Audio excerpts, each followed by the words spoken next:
So my piece story is not mine. It belongs to a coworker of mine who works up front for the sheriff's department. I work in the back in the jail.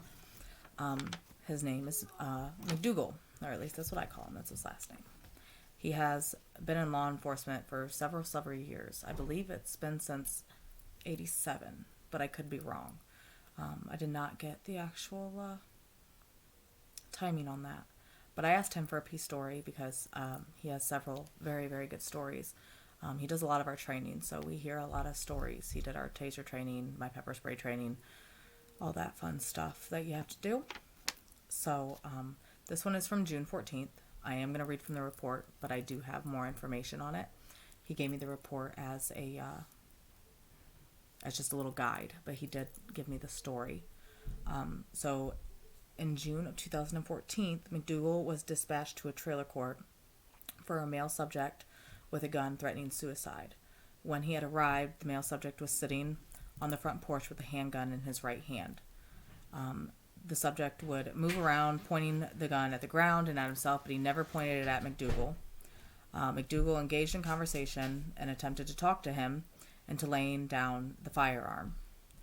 But he wasn't really ready. But after several minutes of talking with him, he did take the magazine out and set it down. But he said he wasn't ready to give up the last round, as he didn't want to shoot anyone but himself. Hence why he probably never pointed the gun at McDougal, which is a good thing.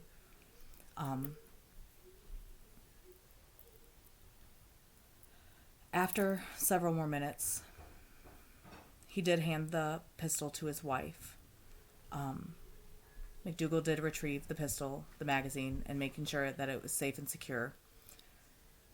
Another deputy transported the subject to the hospital, considering he was suicidal. I guess the piece story behind this, though, is given the situation, McDougal had to come up with a conversation that would get him to lay down that gun. And McDougal did. McDougal kind of used his own life and the things that he had been through, and the fact that, depression is a very big thing that people deal with. And, he's not the only one that goes through it. McDougal actually used his own life experiences, of times when he was just down in the dumps that could have led to something like that. Like, nobody is above it, basically, is what McDougal told him. This male subject did also have a child. And he also talked about this subject's child as a way to get him to lay down the gun. You don't want to do this with your child here. You don't want your child to grow up without you. Like, his child was something that he had a reason to live for, and McDougal needed him to see that. Like it said in the report, after several minutes, he did give up, and he did hand the handgun with the one round in the chamber to his wife, where McDougal then did secure it and make sure it was safe. But that kind of situation, depending on the approach that you take with somebody who has a gun, especially in law enforcement, it's a very serious thing. We see it on the news all the time where somebody has a gun and then that subject is shot. But McDougal, had said the gun was never pointed at him.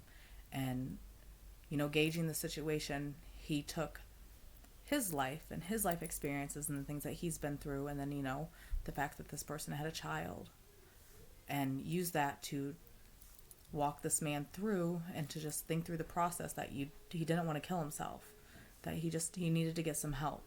And in the end, he did. And so I think that's a very good piece story, considering, sometimes by the time law enforcement seems to find suicidal people, sometimes they're just too late. And McDougal wasn't. And he was able to hopefully have changed this man's life. So this was back in 2014, and I didn't ask if what happened to the man or if he was still around. I should, though. I should probably go to work and ask him that tomorrow. That'd be pretty good. So that's the piece story I got from McDougal. I think that's about it. Thanks.